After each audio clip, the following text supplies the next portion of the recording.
So I'm happy to introduce Andrea Patterson, and I think many of you already know her. She doesn't need much of an introduction. But I did learn some things from her right up. I didn't know that she's been volunteering. This is for Zoom. I'll have to talk louder. This isn't really magnifying the sound. It's just for the Zoom. Okay, I'll try to talk louder. She's been working at the Braddock Bay Bird Observatory since 2009 and has handled over 20,000 birds. She's now the executive director there, and she coordinates the migration, summer, and owl monitoring programs. She teaches 4 banding classes a year. Also, Andrea's had the opportunity to do some traveling and do banding in other places, such as a black rail in Louisiana and tawny crown greenlets in Belize. If you've gone to the banding station, you know she's very friendly and helpful and really wants to meet people as you go there. But I want to tell you on a personal note how I met her. 10 years ago, it was the Braddock Bay Hawk Weekend. What was it? The Birds of Prey weekend. And I went to visit the banding station, and I showed her on the back of my camera screen a picture of a bird from my backyard that morning, and I wanted to know what kind of a funny robin it was. And she and all the people there got really excited, said I had a varied thrush in my yard, and they put the alert out. By the time I got home that day, there were guys from Buffalo in my backyard. But that's how I got to know her. I think she gave me a membership out there, and so it's been a nice friendship to know Andrea all these years. I'm looking forward to what she has to say about 40 years of banding. So thank you very much for being here. Do I just use this? Okay. Oh, okay. Thank you for that introduction. From my part of that story, what makes me laugh about it is I don't know that you were really a birder at that time. Yeah. And I'll confess, I didn't really know what you had either. It was somebody else at the banding station, Jenna Holshoe, who said, "Do you live in California?" And you're like, no, I live like in Irondequoit or wherever it was. And so that's how that story kind of came to be. And you said, "Well, we got to get the word out there." And I said, "Are you sure? Do you know what's going to happen?" And I said, "There's going to be people camped out on your driveway for a week at a time." And you were like, "That's fine." And it was. So I think everybody who got to see the bird was really grateful to you for your generosity in letting them come. So thank you for that. So hi, everybody. Thank you for coming tonight.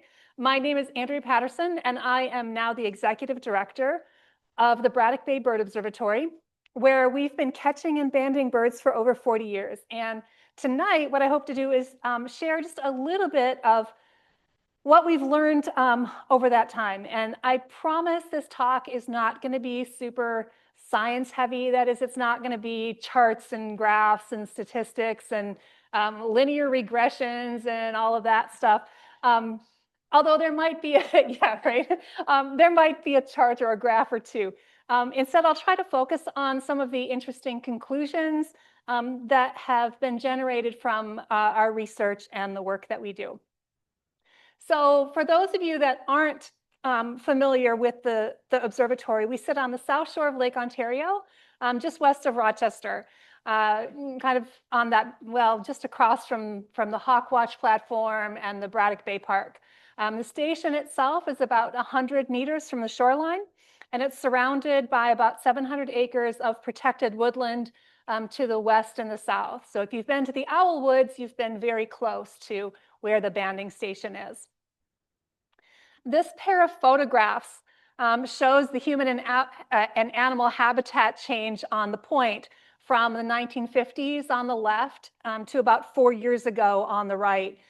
There are a lot more houses lining the shoreline and the road, and then the farm fields have really become a nice mixed woodland with deciduous trees and a lot of fruiting shrubs and then some conifers, primarily over by the Owl Woods.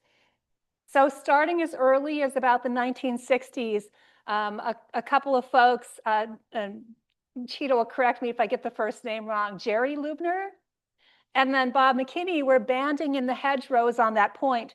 And there was a hedgerow kind of closer to the lake and then one farther inland.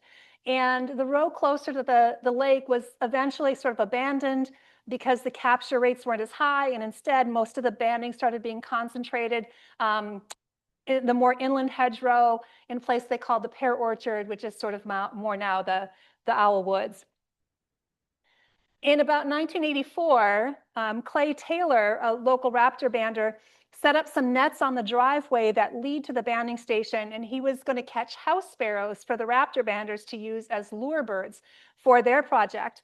And he accidentally captured a white-eyed vireo, which for all of the birders in the room, you know, is not that common in our area.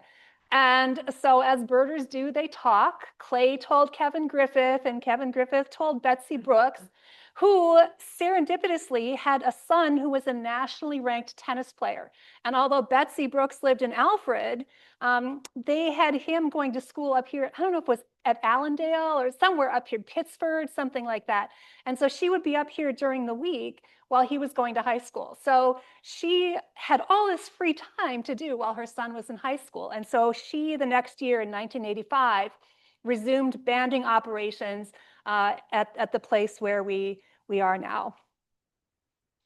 We were incorporated as a nonprofit in 1995 with a three-part mission of research, education, and conservation. We are funded entirely by memberships, donations, and then the classes, the bird banding training classes that I teach. And we are one of the larger bird observatories on the North American continent in terms of the numbers of birds that we band.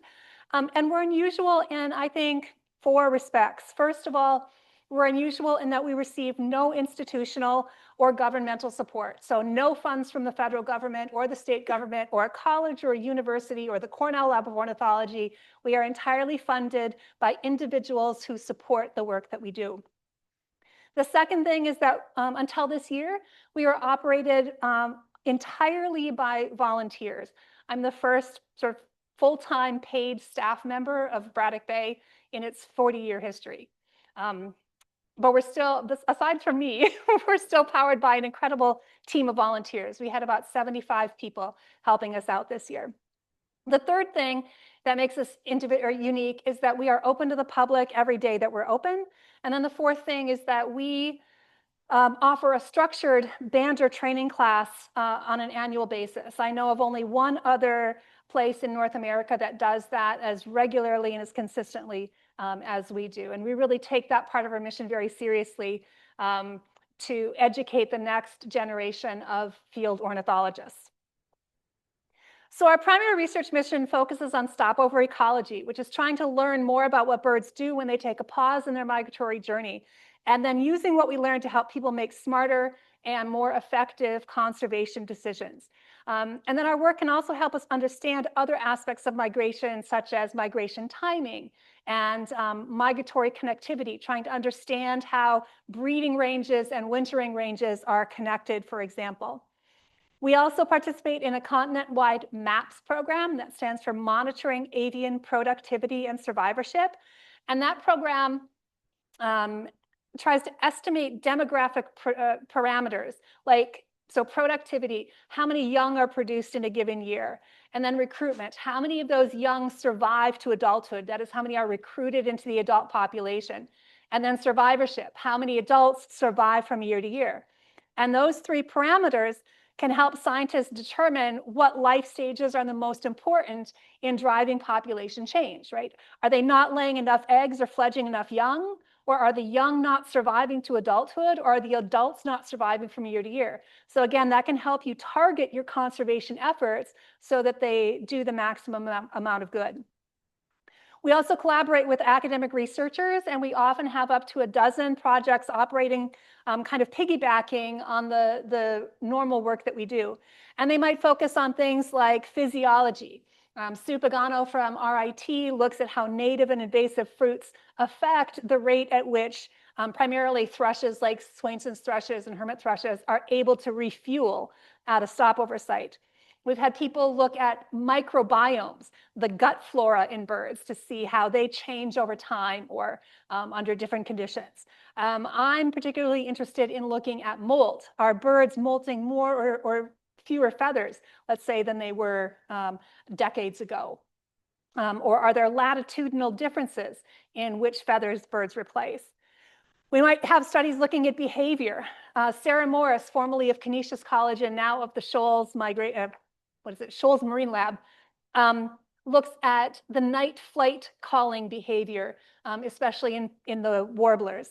Mark Deutschlander from Hobart William Smith looked at migratory orientation, trying to understand how birds can use their different compasses to find their way to a place where many of them have never even been if they're on their first migration. We've had people look at disease and toxicology, the incidence of avian malaria, the incidence of Lyme disease. We're cooperating with Braddock Bay raptor research to look at capillaria in sharp-shinned hawks, which is a nematode that kind of affects their the sides of their mouth and even the internal. So there's a lot of the primary work that we do, but then we're able to support a lot of other projects. We're already catching birds. And so all of these researchers can come to us and just use our birds rather than setting up their own station and catching their own. So it's just a way of being efficient and getting the most out of the birds that we already have in hand. And I have to brag just a little bit. Our station operates on I'm going to call it a shoestring budget. And again, with an almost all volunteer staff. And I sometimes feel like we're the corner bookstore trying to compete against the Amazon versions of bird banding stations that have more staff and a bigger budget.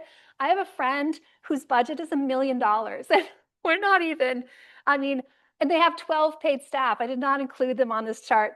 But we punch well above our weight. So I don't know if you can see the printing on this chart is tiny. We're the top line. We have 49 peer-reviewed publications, 9 master's and PhD theses, and 11 master's and PhD theses, and 11 other publications. And there's a couple, actually, I think that I need to add. When I was preparing this presentation, I found a couple of more. So we might be more at like 51 peer-reviewed publications. Again, and up until now, that was with no paid staff and a budget of about $20,000. Whereas, a number of these places have 4 or 8 or 10 paid staff. And while there's one of them that has an exceptional number of publications, I will say that they receive an incredible amount of institutional support. So their budget is pretty big. They have PhD scientists working for them. So I think that we do a lot with what we have. And I'm really proud of our record. So our intensive field work is concentrated during spring and fall migration. And during that time, we band every day for 6 hours starting just before sunrise. So yes, in the spring, I am there from April 15th through the end of May, every day unless it rains. And then in the fall, I am there from August 15th until October 31st, every day, unless it rains or, like in the last 2 weeks, blows up a storm or maybe even snows. So it's 45 days in the spring and 75 days in the fall. And we use 32 mist nets. They're very fine nets that are kind of a cross between a volleyball net and a hair net. They're about 40 feet long and about 6 feet high, but the threads are very, very thin. So the idea is that the birds can't see them in time to swerve. And so as they're flying through the vegetation, they run into these soft nets and fall into these little pockets. And then my volunteers go around every 30 minutes and they carefully extract them. They put them into cotton bags and carry them safely back to the station where we process them. So bird banding today is a scientific tool where birds are captured and then marked with individually numbered bands. Each band's number is unique, and that's kind of where the magic happens. It's sort of like we open a my chart for each bird, and so any information ever collected about that bird gets subsumed under like a single kind of umbrella. And putting a uniquely numbered band on a bird allows us to identify the bird as a separate individual. And that allows us to learn about it as an individual, and then by extension, about the population and about the species. We figure out the age and the sex of the bird. We take a variety of measurements. We measure the wing. We measure the foot. We look how much fat they have. We weigh them. We look at the development of the skull. We look for any breeding characteristics. We make notes of anything unusual, like weirdly colored feathers or parasites. And then we let the birds go. And in the hands of a well-trained individual, that banding process can take under a minute. It can be very quick. So people sometimes, and there's no picture, and that's on purpose for a minute. People sometimes wonder why banding birds is helpful and why we can't just count birds with our eyes. And the answer is that visual and audio bird counts are really useful for gathering some kinds of data about some species, but those counts don't or can't tell you everything that you might want to know. Sometimes you need to have the bird in the hand, and sometimes it's just that detecting birds using nets is more effective. So for example, who here has seen a Connecticut warbler in the wild? Well, that's good. I bet a bunch of you were on that May trip to the Firehouse Woods or wherever it was a couple years ago. A lot of people got the Connecticut that year. But not, I mean, I would say less than half of you, right? The Connecticut warbler is a really secretive, skulky bird that is hard to migration. In Monroe County, in all of 2025, there is a single record of a Connecticut warbler in eBird for Monroe County, and that was at High Acres Nature Area. At my banding station, which is the point up here, right, we banded 8. So I'll say that again. 1 eBird in Monroe County for 2025, we banded 8. From 2020 to 2024, I counted 12 Connecticut warblers that were eBirded in the county, and we banded 21 during that same 5-year period. And we're just one tiny spot, right, versus the whole county. That suggests that our eyes and our ears seriously undercount the numbers of Connecticut warblers that pass through our area. Let me give you some other sorts of examples like that. 9 Kentucky warblers have been eBirded in Monroe County since 1954. And the most recent was in 2006. At the banding station, we've banded 4, the most recent in 2020. 11 yellow-breasted chats have been eBirded in Monroe County since 1965. We have banded 28. Monroe County has no eBirded records of worm-eating warbler. We've banded 5. Monroe County has 2 eBirded records of Gamble's white-crowned sparrow, and we have banded another 2. Dominic identified one of them, and my daughter identified the other, which is the one in the picture. Although to be completely transparent, the New York State Avian Records Committee is not 100% sure that's a pure Gamble's. They thought it might be a hybrid Gamble's and Eastern, so they accepted it on kind of that provisional basis. But in any case, it's not the normal one that we get. Look, there's nothing weird about seeing a yellow-bellied flycatcher on migration, but I want you to look at the background vegetation. The grass is still kind of green, but if you look at the bushes behind the bird, there are no leaves, no foliage at all. I caught that bird in December. What? I know. Here's the eBird map for yellow-bellied flycatcher from December through February, all the years in eBird. There are 5 birds represented in the eastern kind of quadrant of the northeastern quadrant of the country, plus the one at Braddock Bay Bird Observatory. By contrast, here's the eBird map for western flycatcher, that is formerly Pacific Slope and Cordilleran, from the same time period. Statistically, an Empidonax flycatcher in our area in December is more likely to be a western vagrant than it is to be one of our own common species. Okay, so now look again at that bird. You really think that's a yellow-bellied flycatcher?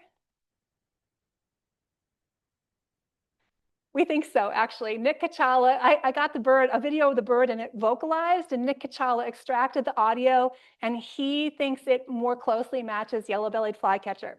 I caught this bird in December of 2020 when all of the labs were shut down, right, because of COVID. I have feather samples and blood samples, and my hope is to, now that labs are open again, find somebody to send it off to actually get genetic analysis and figure out, is this really a western vagrant or is it a yellow-bellied? And in some ways, I'm hoping it's a yellow-bellied because for the time period, that would be even more unusual. So that's kind of cool. And then, of course, we do sometimes get actual bona fide vagrants. In April of 2002, we captured a black-throated gray warbler.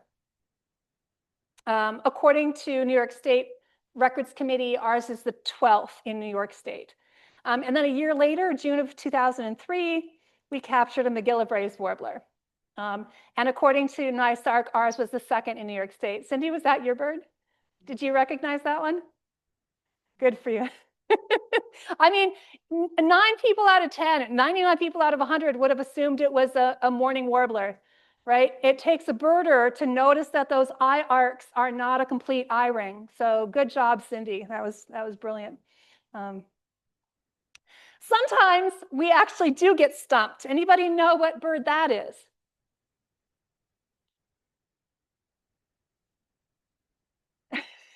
So that's actually a yellow warbler. Our normal subspecies that we get here is Cetophaga aestiva aestiva.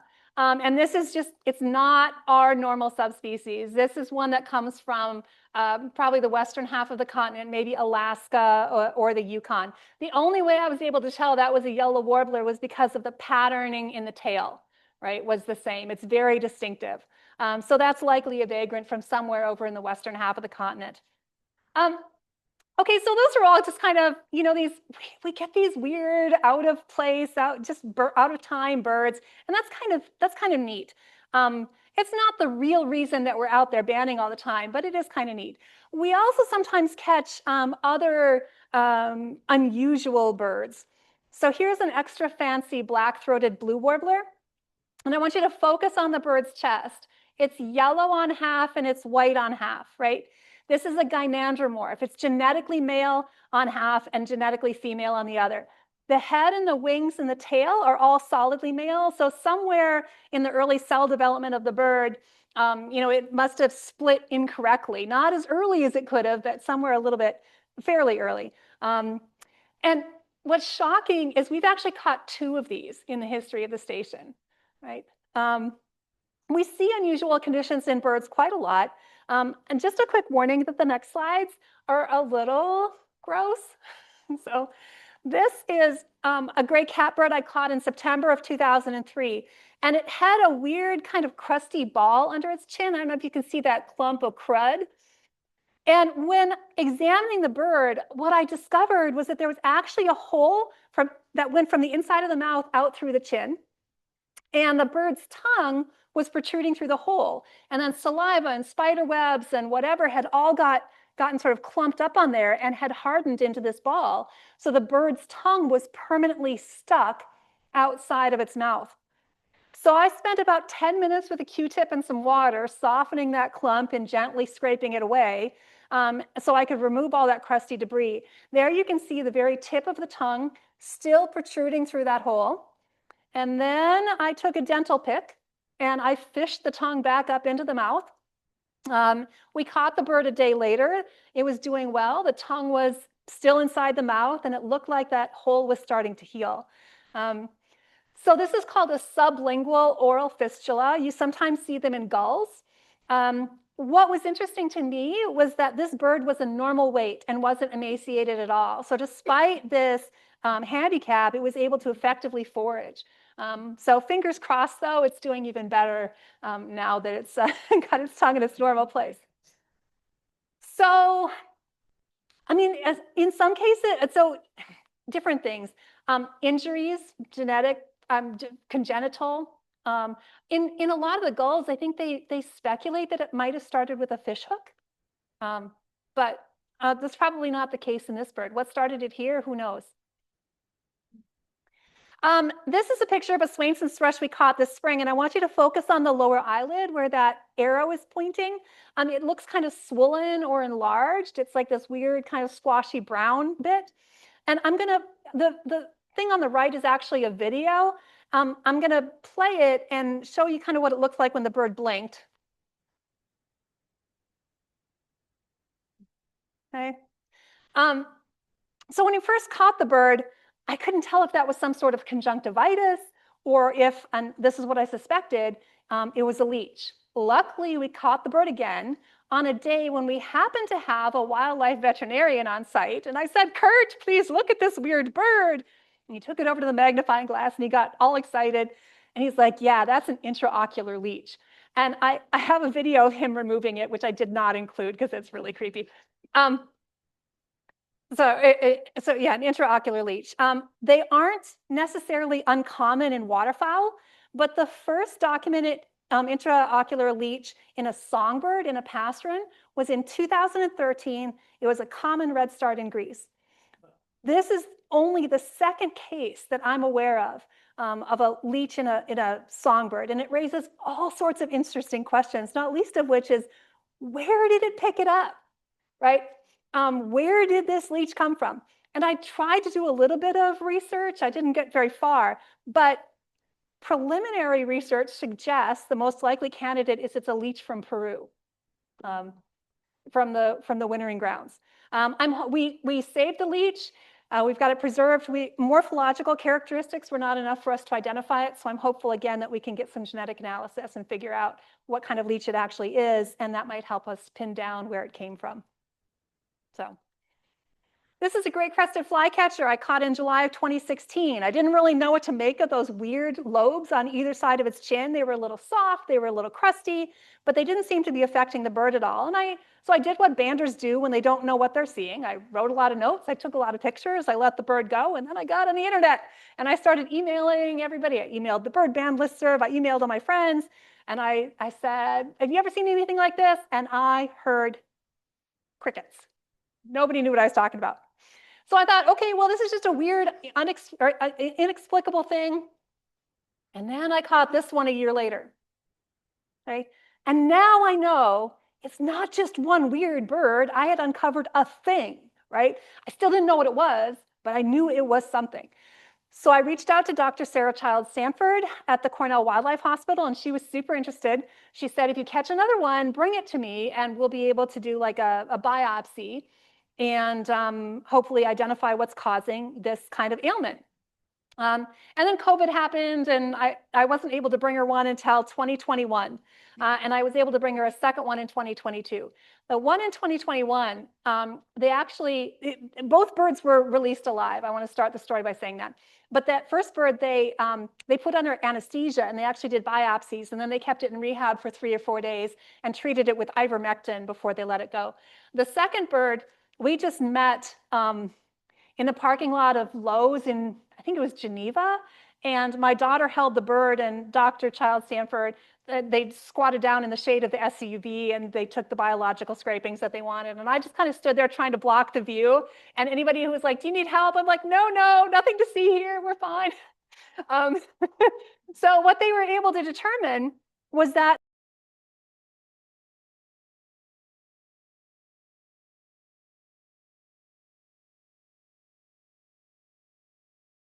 we banded 102, we checked 62, we found them on 7 birds. At a minimum, that is 6.9% of the birds had this kind of weird lobe enlargement. All of the affected birds were adults. And I think they were all local breeders based on the time of year that we caught them, either in the summer or at the very end of May.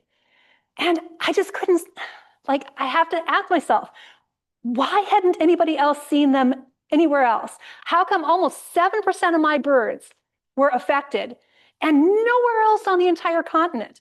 Why were they only at Braddock Bay Bird Observatory? Well, it turns out people are now seeing this elsewhere. That's an ash-throated flycatcher in New Mexico in May 2024. That's a Galapagos flycatcher. I don't know the date on that one. And then that's another great crested flycatcher. There were actually 2 of them that were caught in 2 different years on Appledore Island off the coast of Maine. Okay, so now I have a whole new suite of questions. These 3 birds are all of the same genus, right? What's going on with this genus? Did this mite co-evolve with the Myarchus? And so it's kind of showing this weird effect just in that single genus.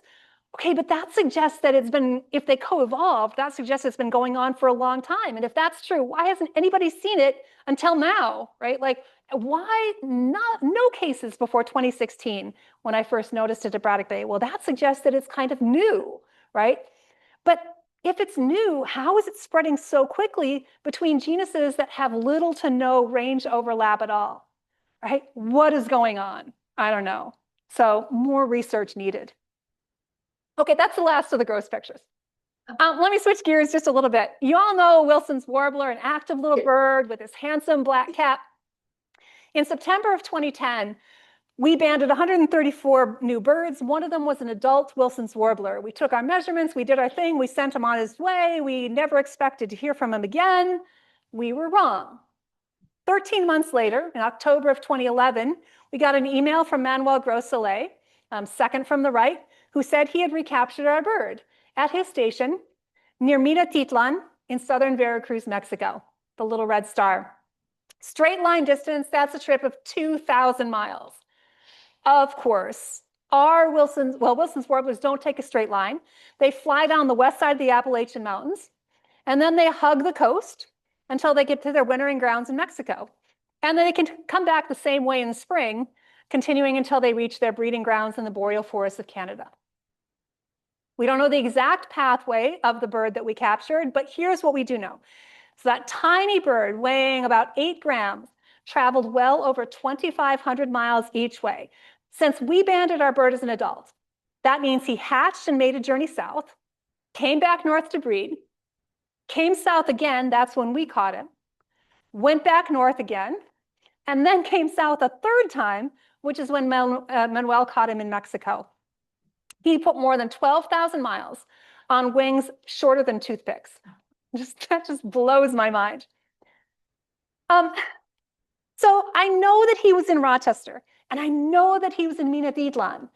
The northern end of that map is a little sketchy. I kind of made it look like he's coming from Quebec or Labrador and Newfoundland, but there's a huge range he could have come from. Is there any way for me to narrow that down? So between 2016 and 2019, between 1966 and 2019, the global populations of Wilson's warblers declined by over 60% based on the North American Breeding Bird Survey.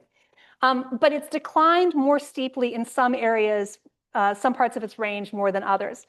So suppose you notice that Wilson's warblers are declining in your area. What do you do?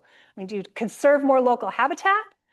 What if your local habitat is fine and it's really a problem on the wintering grounds that needs to be addressed, right? You need to figure this out.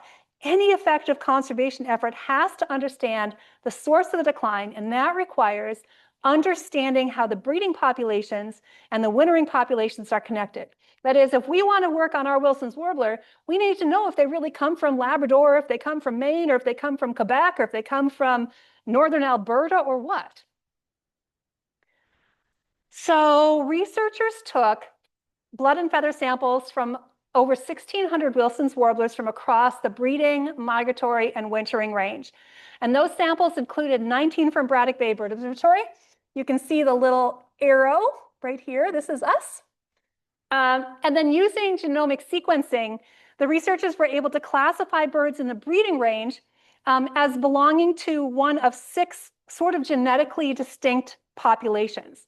And then they were using that sort of genetic sequence, they were able to figure the birds that migrated through Rochester, New York, they belong to that red population, that northeastern population. And the birds that migrate through whatever belong to some other population.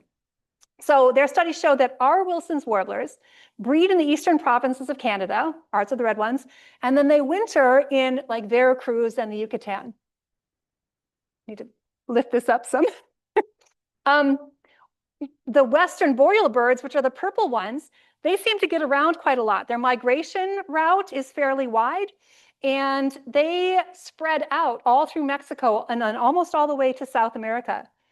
But look at the green, pink, and yellow birds, right? They all tend to migrate the same way, right down the coast, and they spend their winters in Baja and nearby Sinaloa. So think Cabo San Lucas and Mazatlan and Puerto Vallarta.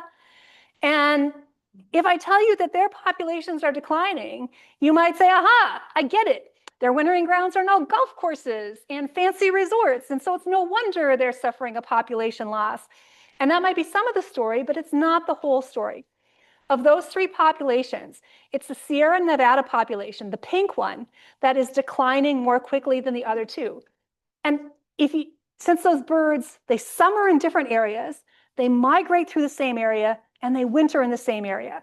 So that suggests that the Sierra Nevada population is having a problem on the breeding grounds, not the migration grounds and not the wintering grounds. I mean, they might be having problems there too, but there is a bigger problem for them on the breeding grounds.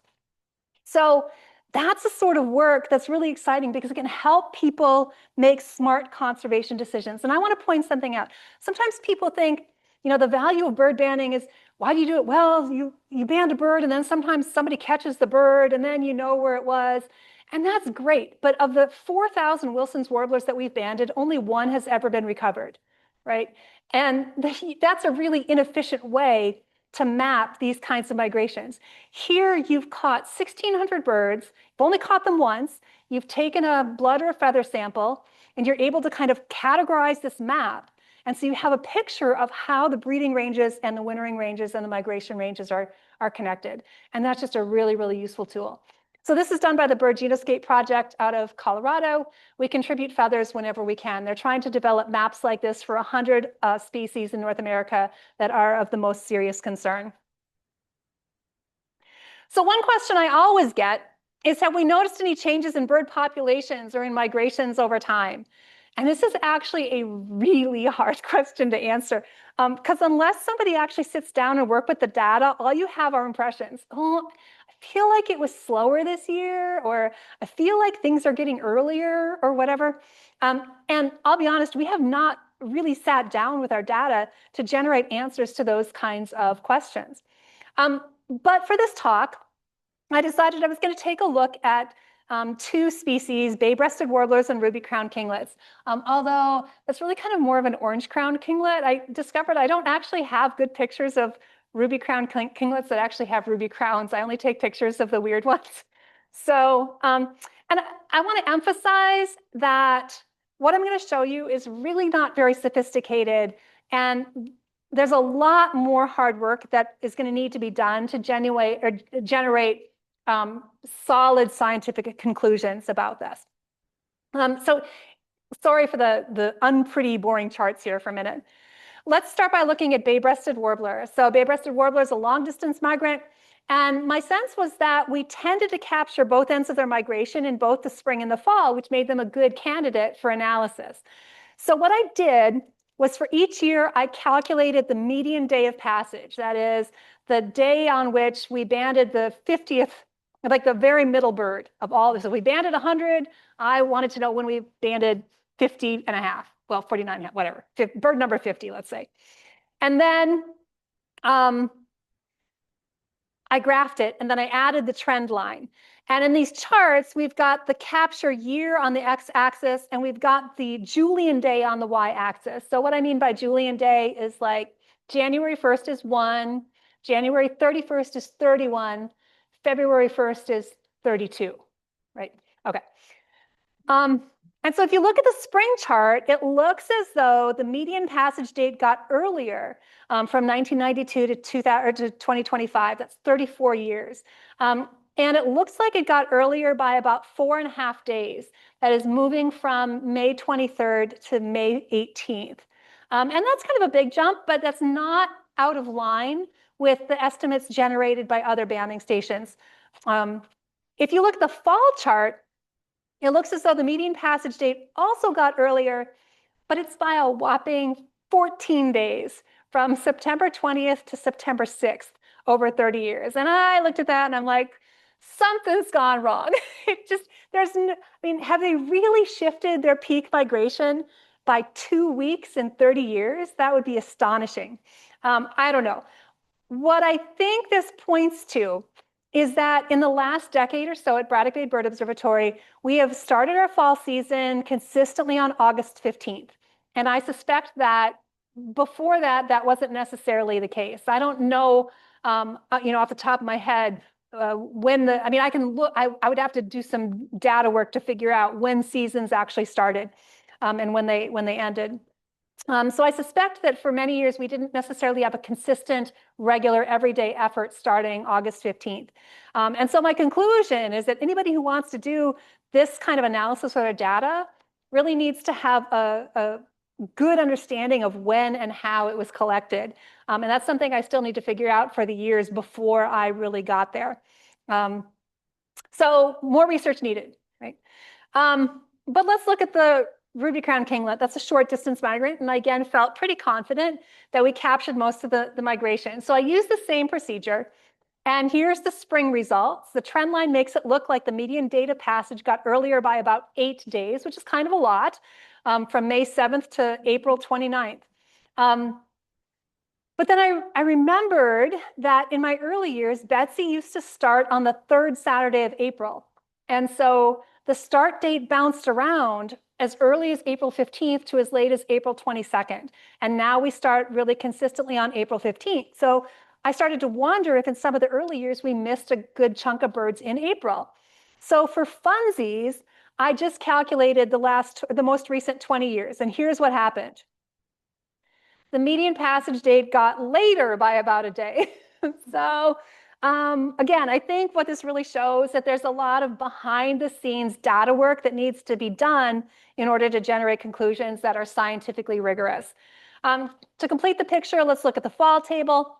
There it is. The trend line makes it look like the median passage day got later by 5.5 days from October 3rd to October 9th. Again, take that with not just a grain of salt, but a huge whole heap and shaker, the entire Morton canister, if you will. So again, this is just me playing around. Generating real answers to these questions requires a lot more sophisticated methodology and time than what I did.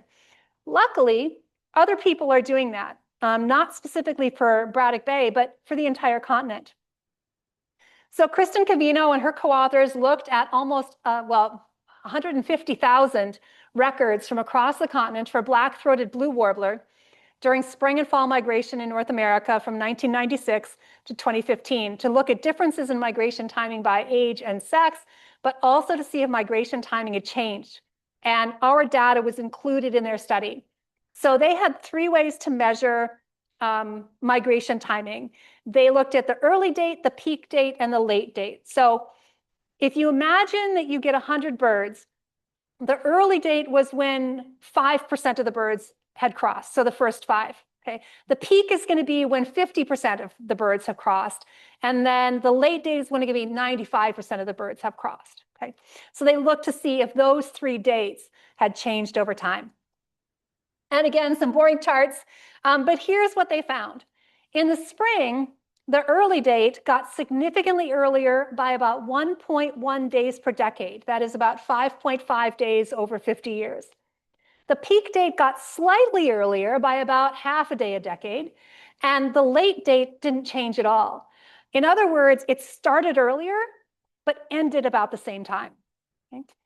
In the fall, they found the early date got significantly earlier, again by about 1.1 days. The peak date didn't change, and the late date got significantly later by about 0.9 days. Okay, so you added about 5.5 days on the front end, and you added about 4.5 days on the end. So that migration period in the fall got stretched out by about 10 days. Okay? And those results could make some sense. I mean, in the spring, as the climate changes maybe and things are warming up, birds can wing their way northward faster, but they kind of have to be, I mean, they can't linger. They can't be super leisurely. They're on a schedule to get to the breeding grounds as quickly as they can. In the fall, they may be able to start breeding earlier, not breeding, but migrating earlier in some cases because maybe their nesting attempt was earlier and they finished it up so they can go. They may be able to linger longer because maybe some of them have attempted a second brood, whereas before they wouldn't have had time to do that. So again, more research needed, but that's kind of what black-throated blue warblers look like on a continental scale. They've also done black poll warblers, and they found that in the spring, they're migrating earlier at a rate of about a half a day a decade. And in the fall, they're migrating later at about a rate of 1 day a decade. So one of the really cool things about having a data set that comprises 40 years is that we can contribute to work like this that helps to answer really great ornithological questions. So let's look at a different one. So I imagine that some of you go to the Adirondacks or a lake resort or something roughly the same week every year. And if you do, you probably start seeing the same families over and over again. And maybe you like the Andersons in cabin 1 because Ted has a fish finder and he always knows the best places to cast a line. And Betty makes a really good barbecue and they're always good for a euchre game on a rainy afternoon. You avoid the Joneses in cabin 6 because they play their music too loud and they'll steal your bait if you're not looking, right? So if you get there 1 year, right, so you're all there at the same time, but you're associating with some of the cabins more than others. Well, suppose you get there 1 year and you discover that your friends in cabin 1 have decided they've had enough of the Jones and they found a different week or a different lake, okay? You're in trouble. The fishing is harder, you don't get the barbecue, your rainy afternoons are boring, right? You're gonna suffer more during your week there. Last year, we published a paper that suggests migration is sort of like your week at the lake. So in a collaboration with 3 other bird observatories, we showed that migration is not a solo affair, but that instead, different species engage in non-random groupings that are not explainable by migration timing, right? So the birds are migrating at the same time, but they're choosing to associate with some species and not with others, even though they're all there at the same time. So what they did is they looked at banding records to see which birds were caught in the same net at the same time. And what they found was that even when birds were migrating at the same time, they were not equally likely to be caught together. And it wasn't explainable either by habitat, I should say. Rather, what seemed to explain which birds were caught together was their taxonomic relationships, their foraging behavior, and weirdly, their overlapping winter ranges. So those 3 things seem to better explain their co-occurrence. And that was consistent across spring and fall. It was consistent across years, and it was consistent across all of the stations. So the author suggests that the birds might actually be engaging in some sort of beneficial social interaction, sharing information, right? Just like you and the Andersons do at the lake about where the best fish are. And if birds are doing something similar, that might have important conservation implications. So just like when the Andersons leave the lake, you don't know where the fish are anymore. If you take a link out of this social network that the birds have developed, you're depriving them of a link of information, right? The network suffers. This paper I'm super proud of was featured on Science Friday last year. So, and then there are 2 follow-ups coming out this year. Those studies leverage the power of a lot of data sets, but there are some questions that can be answered just with Braddock Bay data on its own. So in 2016, one of our volunteers, Jenna, who identified the varied thrush, was a grad student at SUNY Brockport, and part of her master's thesis looked at why birds carry extra fat in the spring. And in this photo, you can see, it's a picture from Powder Mill. You can see which is near Pittsburgh. You can see the fat here is yellow, and then the red is more like the muscle. So in general, it's not good for birds to be carrying extra fat because movement is energetically costly, right? If you weigh 10 pounds more, it's harder to go up the stairs. If birds weigh a gram more, it's harder to fly. It's also harder to get airborne. You're less maneuverable, so it's harder to escape predators. So birds tend to just pack on the fat when they need to do something really energetically demanding, like migration. But ornithologists have known for a long time that some birds carry more fat than they need to in order to complete their spring migration. And they've posited 2 different hypotheses to explain it. So the first one is that birds want to get to the breeding grounds as early as they can to stake out the best territory. But if they get there too early, they run the risk of bad weather and no food. So the insurance hypothesis suggests that birds carry extra fat as a hedge against poor environmental conditions. Right? So I think that picture on the left actually was taken Mother's Day in 2020. So it was May something. And a lot of you may remember that day. That's the day that Nick Kachal or somebody found a foul rope, like in a farm field down by Caledonia. And because I remember going to see it and the snow was blowing sideways and it was miserable. And I never got eyes on that bird, but it was miserable. But the reason I got to go down there is because this is what it looked like at the banding station, big lake effect snow that day. So if insurance hypothesis is true, then we would expect birds arriving earlier to have more extra fat, right? Like if you're guarding against bad conditions or no food, the birds that are getting there earlier are at bigger risk, so they should be carrying more fat. The second hypothesis is a breeding hypothesis that suggests that extra fat helps offset the demands of the nesting cycle. If that hypothesis is true, then you might expect females to be carrying more excess fat than males because the demands of egg laying are a lot greater, right? So the team, Jenna and then Mark Deutschlander, her advisor, looked at 12 species of warblers that we captured at Braddock Bay from 1999 to 2012. What did they find? It's all about the babies. Earlier arriving birds arrived with less fat than later arriving birds. That's the opposite of what you would expect if the insurance hypothesis was true. So that's some evidence against that hypothesis. And while both males and females were carrying excess fat in spring, females were carrying more excess fat than the males were. And that leads some support to the breeding hypothesis. So what's kind of cool about this is we didn't have this study back in mind back in 1986 when we started the station. But because we've collected data in a systematic way for a long period of time, it can be mined and investigated and used to answer these kinds of outstanding questions in ornithology. One of our most exciting projects recently is to bring the MODIS wildlife tracking system to the station.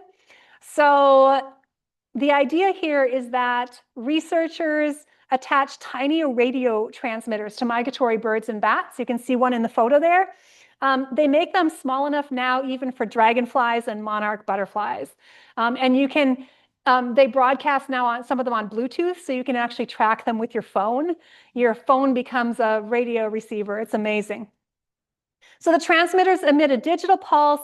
It has a unique pattern. It can get detected and recorded by automatic receiving stations, which are strategically positioned across the landscape.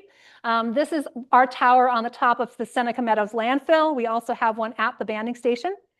Any data recorded gets sent to a central database where it becomes accessible to researchers. And some of it's accessible to the public as well. You can go on the MODIS website and investigate a lot of the bird tracks and some of the, it's really cool, some of the animations that they have. So the system currently consists of hundreds of receiving stations, and each telemetry station can detect signals at distances of, I don't know, 15 kilometers, something like that. And then when combined, you can track individuals over hundreds and even thousands of kilometers. So it becomes a way to track them across the hemisphere. We tagged 110 birds in 2020 and 2021, and we're just submitting the papers now for publication. So the first up is our paper about Swainson's thrushes. The original goal of the paper, this was done in conjunction, well, the primary investigator was Sue Bogano at Rochester Institute of Technology. So the goal, and she's a nutritional physiologist.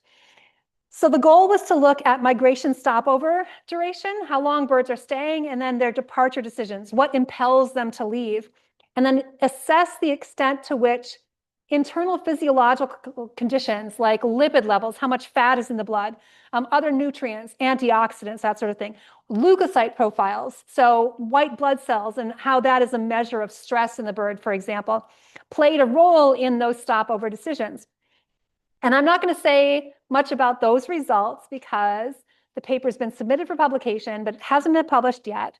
And I'm not really sure of the etiquette of sharing unpublished results. I don't, and I didn't get Sue's permission. So I'm just going to share what is publicly available because I'm convinced that's okay. So we tagged 38 Swainson thrushes, and the photo on the right shows their tracks, where they were picked up.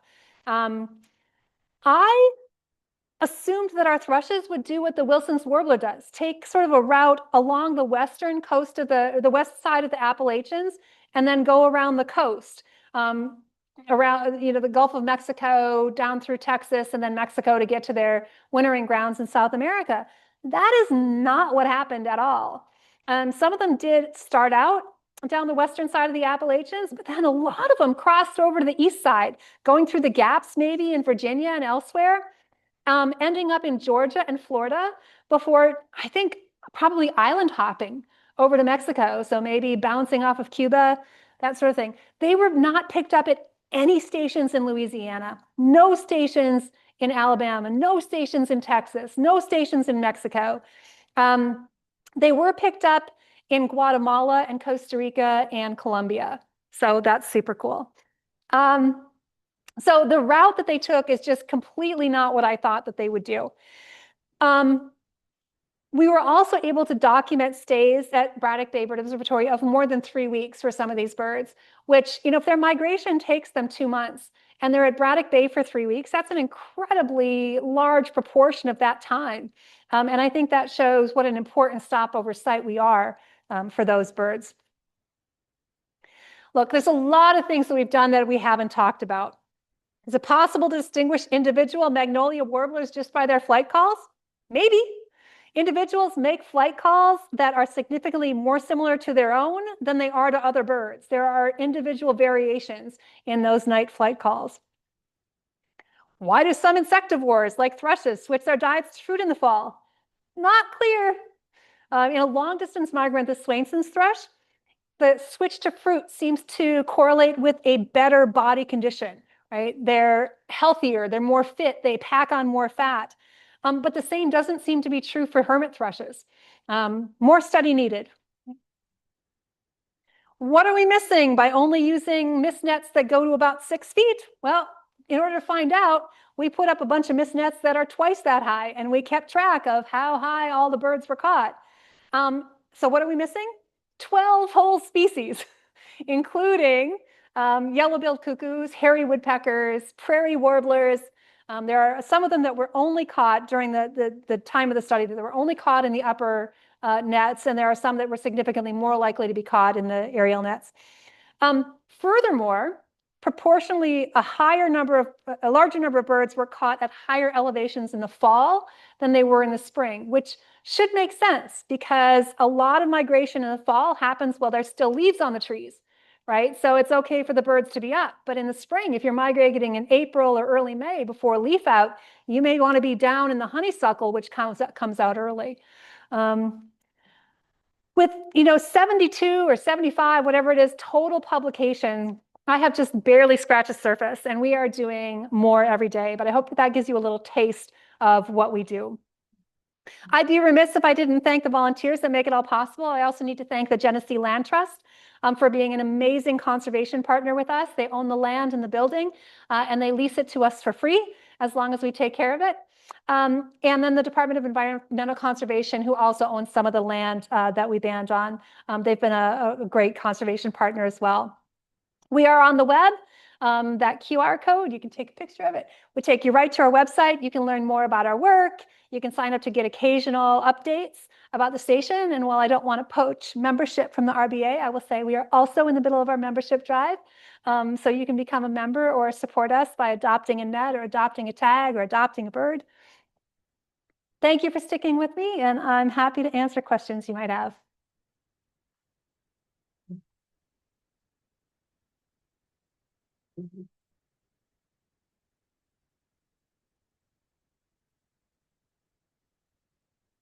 So if you have questions, I'd like to give you the mic so the folks on the Zoom can hear also. So any questions?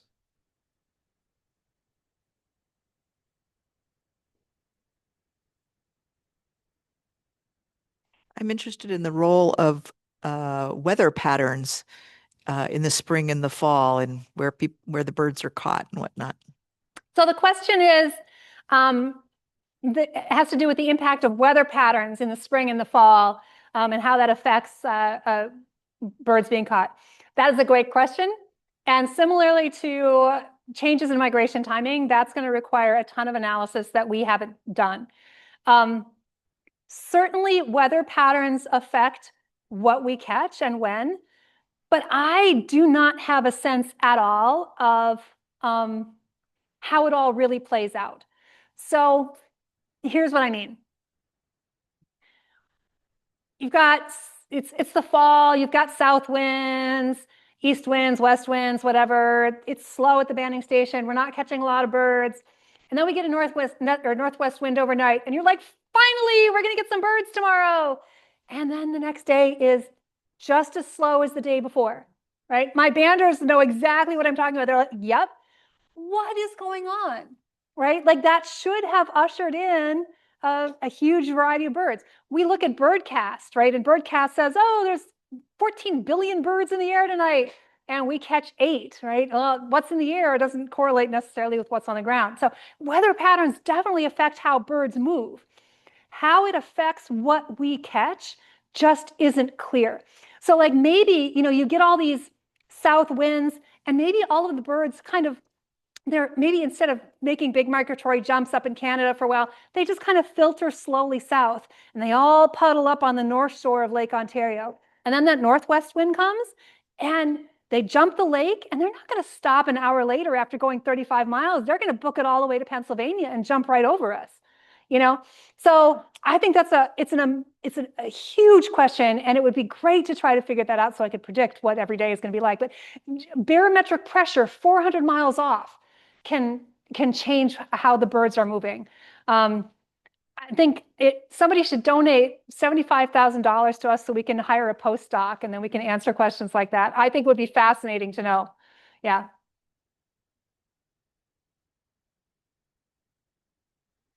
Can you comment on the size range? Do you catch hummingbirds? Do you get anything bigger than a blue jay or a crow? So the Or a question is raptor? about the size of birds that we catch. So the smallest birds we catch are hummingbirds. We do catch ruby-throated hummingbirds, and I just this year got my hummingbird permit. So we are banding hummingbirds. I don't know how many ruby-throated hummingbirds I banded this spring, and we banded a couple this fall as well. This is a cue for me, by the way, to say I also banded the broad-billed hummingbird that was in Derby a couple of weeks ago. Vagrant hummingbirds are a big thing, and they're becoming more and more common. So I would really love to encourage everybody to keep their hummingbird feeders up as long as you possibly can, even into December. And any hummingbird you see after, let's say, the 1st of October deserves extra, extra, extra scrutiny. And you might think there's no reason to ban those vagrant hummingbirds, but there is, because they go to feeders and they actually do get recaptured. I've got dozens of examples of birds that were banded in Louisiana and recaptured in Colorado. So really keep your feeders up. So hummingbirds are the smallest. The largest ones that we catch on a regular basis would be things like blue jays and robins. We do sometimes catch bigger birds. We have caught a couple of pileated woodpeckers. We catch sharp-shinned hawks. Occasionally we catch Cooper's hawks. The biggest birds we've caught in our nets would be a broad-winged hawk, a red-shouldered hawk, and one red-tailed hawk. And if you want to know more about that, you have to ask Cheetah. So, because she was there. So, yeah. So we target small songbirds. Yeah. Mike, are there any questions online? No. No? Any more questions here in the room? So I don't have a question, but I think we all know how lucky we are to have you and all the volunteers. And I just want to say thank you, thank you, thank you. This is just fascinating, and we're so lucky to be surrounded by you. Let's clap. You're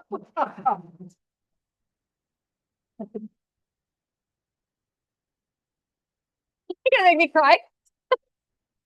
Okay, thank you, Andrea, very much. Thank you. And there's some refreshments over here. I hope you'll linger a little bit and socialize. Thank you very much.